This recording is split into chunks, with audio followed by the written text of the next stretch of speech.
Nouvelle année, nouveau départ. C'est à travers ce thème donc que nous allons essayer de repartir sur de nouvelles bases de vie, au fond de son amélioration et d'atteinte d'objectifs. Fans de l'Église, aujourd'hui, vous êtes bien à votre rendez-vous du dimanche 11h30, votre émission du bien-être spirituel. Je vous laisse vous installer confortablement. Je vous retrouve dans un instant avec mon invité du jour. Raphaël Kassé Petosso, pasteur qui vient de l'église de la Pentecôte. Pasteur, bienvenue chez nous. Merci. Bonne année à vous. Merci à vous pareillement. Alors, je saisis cette opportunité pour présenter mes meilleurs vœux de santé, de paix, de réussite à vous-même d'abord. Merci. À ta famille, Merci. Aux autorités, aux pasteurs, aux apôtres de l'église de Pentecôte du Togo, sans oublier les fidèles, et à ma charmante épouse et à nos enfants, et aux fidèles téléspectateurs qui nous suivent en ce moment. Que Dieu vous bénisse. Amen. Amen. Alors, pasteur, vous avez déjà connaissance du thème. Oui. Nouvelle année, nouveau départ. Que réveillent en vous ces 4 mots? Merci beaucoup. Avant de toucher à la question, j'ai même fait une petite mise au point pour éclairer la lanterne des téléspectateurs pour qu'ils nous comprennent, bien le thème que nous allons débattre ce matin. Alors, le début de chaque nouvelle année est immanquablement riche en vœux. On se souhaite des vœux de bonheur, de santé, on se donne des objectifs, etc. Et on ne saurait les négliger, surtout quand ils proviennent des parents, des amis, des collègues bien intentionnés. Ce qui se passe, c'est que bien avant la fin du premier mois, ces objectifs ne sont pas atteints ou carrément oubliés. Pourquoi? C'est que la grande question, c'est que pourquoi n'arrivons-nous pas à accomplir ces objectifs? Et à cette question, les réponses sont variées comme leur nature, leur envergure ou les circonstances qui les entourent. Alors, si nous voulons que les échecs, les frustrations de l'année écoulée cèdent la place à la joie, au bonheur, il n'en demeure pas moins que nous semblons peu disposés à en payer le prix. C'est-à-dire que tout se passe comme si nous voulons faire l'omelette sans casser les œufs. Je m'explique, c'est que quand nous souhaitons les vœux de santé à quelqu'un et la personne s'arroge le droit de fumer 100 paquets de cigarettes par jour, sa santé sera détériorée. Détérioré parce que nous avons, lorsque nous souhaitons les meilleurs vœux de santé, nous devons y travailler, nonobstant les souhaits de santé. Peut-être à un élève qui a un examen devant lui et on lui dit au début d'année bonne réussite, succès, et cet élève-là n'apprend pas ses leçons et autres là, et il se dit que bon, au début d'année on m'a souhaité succès et réussite. Alors à la fin, s'il n'apprend pas ses leçons, il va échouer. Ça voudrait dire que quels que soient les souhaits, il faudra que nous-mêmes on y travaille. Justement. Voilà, on y travaille. Nous entrions en acte. Voilà, que nous entrions en acte. Oui. Pour pouvoir voir l'essence, la réalisation de l'essence de ces mots-là dans nos vies. Nous devons y participer. Nous devons y participer, contribuer, travailler durement pour que ces mots-là se concrétisent dans nos vies. Voilà. Maintenant, venons-en à la question nouvelle année, nouveau départ. Oui. Eh bien, selon le cycle annuel des calendriers des peuples du monde, chaque nouvelle année signifie un nouveau départ, de nouvelles perspectives. De nouveaux espoirs. Alors. De nouveaux espoirs, voilà. Alors, cela s'assimile à la mue du serpent ou bien au remplacement de plumes chez l'aigle. Par exemple, le serpent qui se détache de ses anciennes... De son ancienne peau et se recouvre d'une nouvelle. Alors, cela signifie un nouveau départ, un nouveau espoir. De la même manière, l'aigle qui change de plume.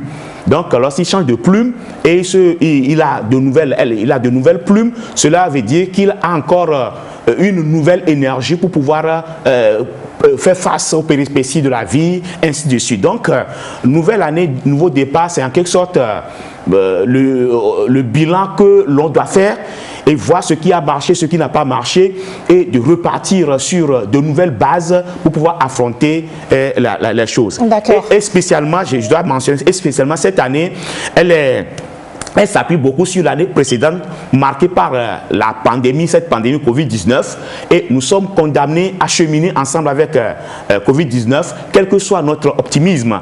Et aussi, c'est le lieu de respecter les mesures barrières qui peuvent nous aider à atténuer un peu la montée, bien la flambée des cas. Comme vous avez dit, on va faire avec. Voilà, on va faire avec. On va faire avec. Quel que soit notre optimisme, on doit faire avec. Parce que cette pandémie sévit un peu partout. Il ravage tout son passage. C'est maintenant que ça sévit encore plus chez d'autres. Voilà, nous devons faire attention et puis respecter les mesures barrières qui vont nous aider beaucoup. D'accord. Pasteur, bien que dans tous les pays du monde entier, le calendrier n'est pas le même. C'est-à-dire tous les pays du monde entier n'ont pas le même calendrier. Oui. Mais quand même, tous les pays du monde entier, partout, célèbrent le Nouvel An. Voilà. Alors, pourquoi célébrer le Nouvel An? Puisque pour célébrer Noël, nous avons des raisons. Des raisons liées à la nativité de Jésus-Christ, notre Seigneur. Oui. Donc nous avons des raisons pour célébrer Noël. Mais pour le Nouvel An, pourquoi célébrer le Nouvel An? Merci beaucoup pour la question. Nous avons deux groupes distincts, il y a le monde et les chrétiens. Alors, quand nous parlons, je vais m'aligner du côté des chrétiens, quand nous parlons de la célébration du Nouvel An, nous avons deux raisons principales. La première raison, c'est que nous voulons remercier Dieu pour sa protection, pour tout ce qu'il nous a fait au cours de l'année écoulée. Et si on se rappelle très bien, l'année passée, il y a eu des événements malheureux, des accidents, des morts un peu partout. Mais Dieu nous a protégés, nous a gardés en vie. Donc la première raison, c'est de lui exprimer notre profonde reconnaissance, lui dire merci. D'accord. Alors la seconde raison, c'est l'attente des bénédictions qu'on espère au cours de l'année qui s'annonce. Donc nous espérons encore d'autres bénédictions de la part du Seigneur, parce que sans Dieu, nous ne pouvons rien faire. Donc c'est ça. Alors si nous parlons de la célébration, nous parlons de les deux raisons principales pour lesquelles nous célébrons le Nouvel An, mais par rapport à la célébration, chacun le célèbre comme il le conçoit ou bien comme il le définit. Pour certains, c'est de boire ou bien se saouler, faire la fête. Pour d'autres, oui, pour d'autres, c'est de faire le bilan de leur vie, faire la paix autour de soi. Si on a offensé quelqu'un, faire la paix autour de soi. On est simple dans la célébration, etc. Donc, pareil pour l'anniversaire aussi, certains choisissent de célébrer l'anniversaire, d'autres non. Ils se plongent dans une profonde réflexion, méditation. Parfois même le jour là, on jeûne. Hein? Voilà, oui, on jeûne, on se plonge dans une profonde méditation en se disant que l'âge avance et aussi la mort aussi est à la porte. Qu'est-ce que j'ai pu faire, qu'est-ce que j'ai pas encore pu faire? Voilà, c'est ça. D'accord. Alors, sur les côtes françaises, pour célébrer le Nouvel An, il y a des gens qui s'en vont se baigner dans la mer. Alors, selon vous, pourquoi forcément aller se baigner dans la mer? Y a-t-il un désir de purification derrière ça? Merci beaucoup. Et nous sommes au Togo, mais nous voulons comprendre certaines réalités françaises. Puisque nous allons venir chez nous, nous allons descendre. Donc, on va aller pas à pas. Pas à pas. Merci beaucoup. Puisque ce sont des choses aussi qui se font ici. Ici au Togo, voilà. Alors, la France est un État laïque. On ne saurait dire qu'il se jetait dans la mer pour se purifier. Parce qu'il ne se reconnaîtrait pas comme pécheur. Qu'est-ce qui se passe? Vous êtes sûr? Bien sûr. Justement, si la France est un État laïque, c'est qu'il y a des chrétiens et puis des non-chrétiens. Oui. Donc, les chrétiens peuvent au moins comprendre qu'ils sont pécheurs. Voilà, j'en viens. D'accord. C'est-à-dire, ce qui se passe, c'est qu'ils se donnent des rendez-vous au niveau de la plage et certains sont déguisés. Et puis, à un moment donné, ils s'y jettent. Et après, ils ressortent pour se retrouver autour d'un café chaud, bien autour du chocolat, où ils échangent des mots, des vœux et se lancent des défis pour commencer la nouvelle année. À mon humble avis, il n'y a rien de mystique, c'est la tradition. Tout comme les gens s'en vont à la plage pour se récréer, c'est comme ça que moi je le vois.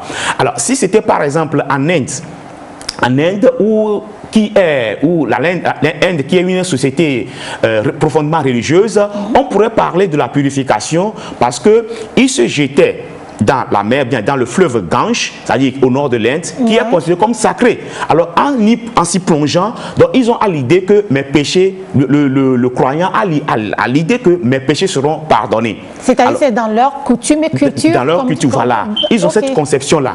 Alors par contre, en France, je peux dire que c'est la tradition, il n'y a rien de mystique là-bas.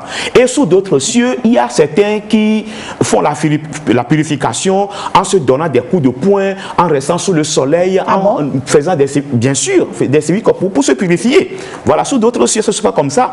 Et je vais vous dire que la vraie purification, c'est dans le cœur. La vraie purification dans le cœur. Et non sur le corps par des services corporels ou bien des bains. Alors, la pureté, c'est dans la conscience de l'homme. La pureté, c'est la conscience de l'homme. Si ta conscience te dérange, inutile d'aller se baigner quelque part ou bien d'aller faire des services corporels. Mais plutôt aller se confesser. Aller se confesser, voilà, c'est ça. Pour se repentir. Se repentir parce que seul Jésus peut donner une conscience tranquille. Si ta conscience est dérangée, te dérange, te taraude, donc il faut se tourner vers le Seigneur. Oui, mais c'est pratique. Est-ce que c'est pas beaucoup plus dans le sens énergétique? L'aura, le psychique et tout ça. C'est pas par rapport à la conscience, puisque effectivement, on ne peut pas dire que l'eau lave une conscience. Oui, bien sûr, bien sûr. Donc je me dis, c'est plus énergétique, c'est-à-dire dans l'invisible, énergétique, l'aura, le psychique et tout ça. Oui, oui, cela dépend de... Puisque c'est important aussi, hein, les énergies. Il y a des gens, ils peuvent avoir des énergies négatives et polluer votre énergie. Voilà. Et ça se remarque par des blocages, certains trucs, où vous-même, vous savez que vous êtes en harmonie avec tout. Bien sûr. Mais qu'il y a quelque chose qui ne va pas. Il faut regarder aussi dans l'entourage, les yeux avec lesquels les gens vous regardent et tout ça. Tout ça compte. Oui, cela dépend du camp dans lequel vous vous trouvez. Voilà, ça, et la nature de la personne aussi. Voilà. Maintenant, ce que je vais vous dire, c'est que quand la conscience est dérangée, seul Dieu peut l'apaiser, la soulager. La soulager. Ouais. Alors, il n'est pas question d'aller se faire du mal ou bien se retrouver au soleil ou bien se baigner quelque part pour avoir une conscience tranquille. Et la Bible nous dit dans Actes chapitre 4, verset 12, en disant que il n'y a de salut en aucun autre, il n'y a sous le ciel aucun autre nom qui ait été donné parmi les hommes par lequel nous devions être sauvés. Et le seul nom qui sauve, c'est le Seigneur Jésus-Christ. Donc, si quelqu'un a sa conscience qui le dérange, la meilleure façon de le faire et de la traiter, c'est de se tourner vers le Seigneur Jésus-Christ et il saura comment l'apaiser. D'accord. Dans la même logique, comme je parlais des côtes françaises tout à l'heure, là nous venons en Afrique. Bien sûr. Il y a d'autres pratiques qui se font un peu et là, un peu ça et là, pour passer de l'autre côté de l'année, c'est-à-dire souvent c'est dans les églises réveillées qu'on a cette dénomination, la nuit du crossover. C'est pas ça? Souvent, on voit les 31, ils mettent des trucs, là, des enseignes, des crossovers et tout ça, la nuit du crossover. Justement, dans ces pratiques, les gens veulent passer de l'autre côté de l'année. Donc, crossover. Crossover, oui. Et c'est dans ça, on retrouve ici en Afrique, que ce soit au Togo ou d'autres pays d'Afrique, des gens qui vont jusqu'à se faire raser complètement la tête ou se couper les cheveux. Alors, selon vous, ce fait de se faire carrément couper les cheveux ou raser la tête, est-ce que ça peut avoir un impact sur la nouvelle année et de nouveaux espoirs que l'on a pour cette nouvelle année? Est-ce que ce n'est pas plutôt ce qui arrivera, arrivera? Bien sûr. Ce qui est écrit arrivera. Oui, oui. Oui, merci beaucoup pour la question. C'est dans la culture de certaines personnes, quand ils débutent la nouvelle année, bon, ils se font raser la tête, disant que bon, les malheurs partiraient avec les anciens cheveux et les nouveaux cheveux qui pousseront donneront encore de nouveaux espoirs. À mon humble avis, il y a... C'est vérifié? Oui, c'est-à-dire selon leur conception, c'est-à-dire ceux qui en pratiquent, ceux qui s'adonnent à cette pratique, à cette conception, bon, ils disent que c'est comme ça que les malheurs de l'année écoulée partiraient en se rasant la tête. Alors, ça, je peux dire que cette pratique ne change rien sur la vie d'une personne. C'est-à-dire, ce n'est pas une assurance. Oui, ce n'est pas une assurance. Que la nouvelle année... Oui, il y a des gens qui ont gardé leur tête toujours rasée du 1er janvier jusqu'au 31 décembre, mais il n'y a que les pelés, donc rien ne change. Alors, ça, le fait de se raser la tête ne change rien de ta vie. Ne change rien de ta vie. Mais nous allons nuancer un petit peu parce qu'il y a certains qui ont leur tête rasée. Ce n'est pas qu'ils ont cette pensée, non, mais c'est volontairement, c'est selon leur gré. Et donc, nuancer pour ne pas mettre tous ceux qui ont leur tête rasée dans le même panier pour dire que celui-là, bon, en se rasant la tête, il a une idée derrière. Mais il y a certains, particulièrement, et ça donne à cette pratique, à chaque fois, ils rasent leurs cheveux complètement, même ils appliquent de l'huile là-dessus pour que la tête brille, ainsi de suite. Mais tout cela ne change rien. C'est un peu, en quelque sorte, de l'ignorance, parce que si quelque chose doit avoir de la bénédiction, c'est pas sur la tête, oui, les cheveux qui vont... Bon, on ne va pas dire de l'ignorance, mais on va respecter aussi. On va respecter parce que c'est leur croyance aussi. Je comprends. Donc, je comprends. On va pas, oui. Alors, maintenant, j'ai quelques conseils à leur donner, c'est-à-dire à donner aux téléspectateurs qui nous suivent en ce moment. Mais nous allons arriver au conseil pour arriver à ces résolutions. Est-ce que c'est de ça que vous voulez parler? Oui. Donc, patientez un peu. D'accord. Il faut qu'on évolue selon les questions de certains téléspectateurs. Voilà. Alors, pour un nouveau départ, comme nous le disions tout à l'heure, les exemples donnés, les cas de bain dans la mer et tout ça, de la France et de l'Inde, ou se raser la tête en Afrique et d'autres pratiques encore. Est-ce que ces cas-là ont une reliance avec des textes dans la Bible? Est-ce que ces cas ont-ils une reliance avec d'autres pratiques dans la Bible qui parlent de nouvelle année? Est-ce que la Bible parle même du passage au nouvel an avec des pratiques? Oui, effectivement, dans la Bible, il y a certains passages qui parlent du renouvellement. Je peux donner par exemple la sortie du peuple d'Israël de l'Égypte. Donc, ils ont quitté le malheur pour se retrouver dans le bonheur. C'est-à-dire, le Seigneur les a fait quitter l'Égypte. Un endroit pour un autre. Pour une autre. Et bon, dans la Bible, il y a des événements que les gens prennent pour dire que nous quittons l'année passée, bien l'année dernière, et nous rentrons dans une nouvelle année, et que cette nouvelle année promet de l'espoir, d'une nouvelle vie, et puis un nouveau engagement. Donc, il est bien de voir les choses sous cet angle parce que l'année qui s'écoule, bien l'année passée, on a vécu des événements malheureux, des maladies, des cas d'accidents, ainsi de suite. Donc, en entamant la nouvelle année, donc on se dit que on reprend certaines choses à zéro et il y a encore un nouveau espoir, un nouveau départ. Donc, dans la Bible, il y a quelques passages qui font référence à ça. Voilà. Donc, en fait, l'Africain ou l'être humain, quelle que soit son origine, n'a pas complètement tort en voulant faire peau neuve en entrant dans une nouvelle année,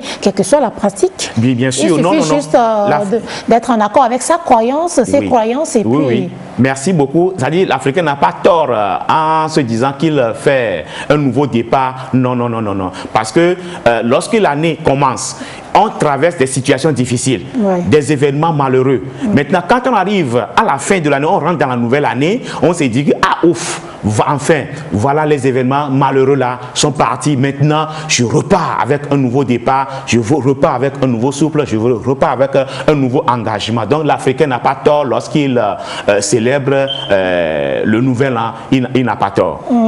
Je parlais plus des pratiques. Oui, des pratiques, oui. Bon, par rapport à ces pratiques-là, je le disais tout à l'heure que cela dépend de la conception de chacun. De leur croyance. De leur croyance. Donc, on ne peut pas dire que, bon, ce que celui-ci fait, il est en désaccord, ou bien celui-ci il est en accord, non. Mais cela dépend de la croyance, de la conception de chacun. D'accord. Maintenant, venons-en proprement au fait de ces résolutions. Puisque à la fin d'année, avant de célébrer le nouvel an, on parle de bilan.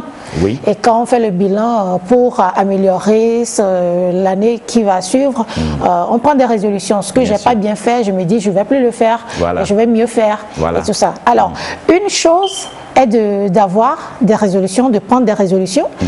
Une autre en est de pouvoir les mettre en œuvre. Ah oui, oui. Alors, quels sont, selon vous, du moins, vos conseils personnels pour aider tous ceux qui nous suivent à pouvoir mettre en pratique des résolutions? C'est facile de prendre des résolutions chaque jour. Hein? Oui, oh, ça c'est très très facile. Mais c'est à la fin de l'année, justement, qu'on voit qu'on n'a rien accompli. On n'a rien accompli. Voilà. Donc, comment faire? Voilà, merci beaucoup pour la question, parce que tous ceux qui nous suivent en ce moment, peut-être certains dans la détresse, sont perplexes et ils se posent la question comment entamer l'année, comment est-ce qu'il faut s'y prendre pour réussir. Lorsqu'on entame une nouvelle année, bon, il faut être optimiste devant toute épreuve. Être optimiste, c'est-à-dire que se dire que tu dois réussir. Mais si dès les premières heures, tu te dis que je ne peux pas arriver, je ne peux pas le faire. Et Jean dit, et nous, un bateau d'Ikea. Voilà. Et nous, on peut dire, mais là, bateau d'Ikea. Déjà, on est défaitiste et on ne peut plus se relever. On peut se relever. Voilà, il faut être optimiste devant toutes les épreuves. Ensuite, il faut chercher à prendre de bonnes résolutions. C'est-à-dire, quand vous voulez agir, il faut savoir comment agir, prendre de bonnes résolutions pour la réussite de votre vie. Ensuite, il faut se fixer des objectifs. Si vous êtes en vie, vous n'avez aucun objectif, vous allez seulement, il n'y a rien de concret qui est devant vous. Non, ce n'est pas bien. Il faut se fixer des objectifs que d'ici tel mois, d'ici à tel mois, je dois accomplir ceci, ainsi de suite. Il faut se fixer des objectifs. Et aussi, il faut être entouré de bonnes personnes. Il faut être entouré de bonnes personnes, parce que s'il y a de mauvaises personnes qui vous entourent, ils vont vous donner des conseils qui vont vous conduire à la dérive, ainsi de suite, et vous allez regretter après. L'entourage, c'est important. Très, très important. Très, très important. On a un entourage qui nous aide. On va de l'avant. Bien sûr. Mais parfois, on a des entourages qui vous manipulent même, qui vous mettent sur de mauvais chemins, mais vous ne vous en rendez même pas compte. C'est vrai. C'est vrai. C'est vrai, sur ce terrain-là, c'est très dangereux, parce que ils vont te faire engager sur une mauvaise voie, après se mettre à l'écart pour se moquer de toi, que voilà, il se dit quelqu'un, mais il n'a pas réussi sur ses objectifs. Alors que ce sont eux-mêmes qui t'ont induit en erreur. Donc, il faut être entouré par de bonnes personnes qui peuvent donner de bons conseils pour évoluer dans la vie. Et aussi, il faut travailler. Il faut travailler, parce que si je me dis que, bon, on me dit prospérité, et santé, tout, et que je ne travaille pas, je reste à la maison les mains entre mes cuisses, et voilà, rien, bon, l'argent, oui, rien ne changera. Oui, mais parfois, si on reste dans sa maison et puis on a des coups de fil et puis on vous appelle pour quelque chose, pour une opportunité, c'est-à-dire quand Dieu lui-même veut faire ces choses, il met toutes les circonstances qu'il faut pour... Oui, il faut.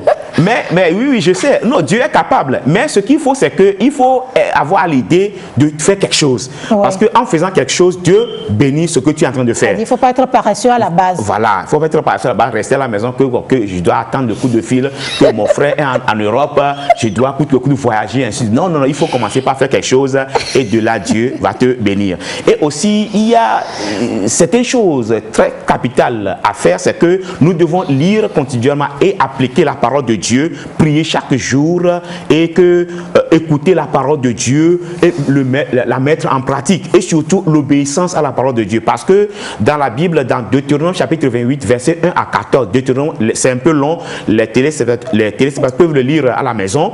C'est-à-dire Deutéronome chapitre 28 verset 1 à 14, il est parlé de la bénédiction, toutes sortes de bénédictions que nous avons besoin dans ce monde. Maintenant, ces bénédictions sont conditionnées par l'obéissance à la parole de Dieu. Si on écoute fidèlement, on respecte ce que Dieu nous dit, donc ces bénédictions vont nous accompagner.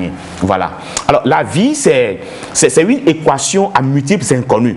La vie est une équation à multiples inconnus. Donc, ce qu'il faut faire, c'est qu'il faut la vivre avec prudence et sagesse, et surtout s'appuyer surtout sur Dieu. D'accord. Nouvelle année, nouveau départ. C'était donc le thème qui nous a réunis, pasteur, qui a exigé que vous soyez là aujourd'hui. Et donc, voilà, j'espère que nos téléspectateurs, ils ont pu se retrouver à travers notre discussion ici. Voilà. Et mon mot de fin, oui, vous voulez acheter quelque chose? Oui, je vais acheter mon mot de fin. C'est-à-dire que, quelle que soit la tournure des événements, quelle que soit la tournure des événements au cours de l'année ou bien en début d'année, Dieu fait concourir toutes choses au bien de ceux ou bien celles qui l'aiment. Voilà. Donc, on doit se dire que mon Dieu est capable, il pourra certainement à nos besoins, il nous protégera dans dans toutes les circonstances. Donc la meilleure façon de commencer l'année est de s'appuyer sur Dieu et d'être toujours avec lui, et il fera le chemin pour notre bonheur. Je vous remercie. Nouvelle année, nouveau départ, nous devons savoir et graver dans nos mémoires que l'on est ce que l'on pense, et ce que l'on pense, on le devient. Et c'est un principe de vie auquel nous devons y attacher, et à force de le mettre en pratique, ça va nous forger. Ce n'est que comme cela que nous pourrons réussir nos résolutions, quel que soit le domaine de notre vie, et surtout pour une nouvelle année. Eh bien, c'est un plaisir d'avoir partagé avec vous. Je vous souhaite de très très belles choses pour ce début d'année et surtout cette nouvelle semaine qui se met devant nous. Que Dieu nous bénisse et ouvre de portes incroyables auxquelles nous irons frapper. Qu'il nous protège surtout. On se dit à la prochaine. Bon appétit à vous.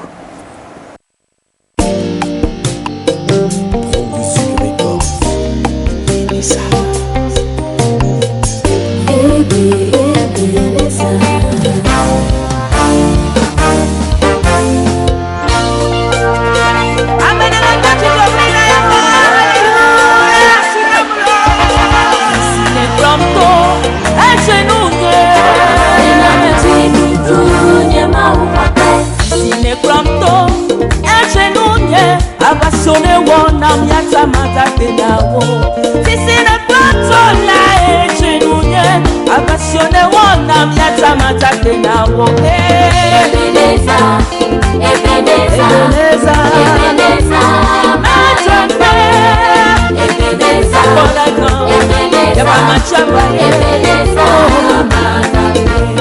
Eto pronam lenye ketokume esiamina your bago et to pronam lenye keto kume lesiamina your bago papa wonyala metana ola medonga wo eye umekbe mola yeta machiba me hallelujah et to pronam lenye keto kume lesiamina your bago et to pronam lenye keto kume lesiamina your bago Ebeneza Ebeneza Mataka Ebeneza Ebeneza Ebeneza Mataka Kwa wasi mega kweke Kwa wasi mega kweke Akpena Yesu le wota wawota Mekwa wasi mega kweke Akpena Yesu le wota wawota Mekwa wasi mega kweke Mekwa yo wasi mega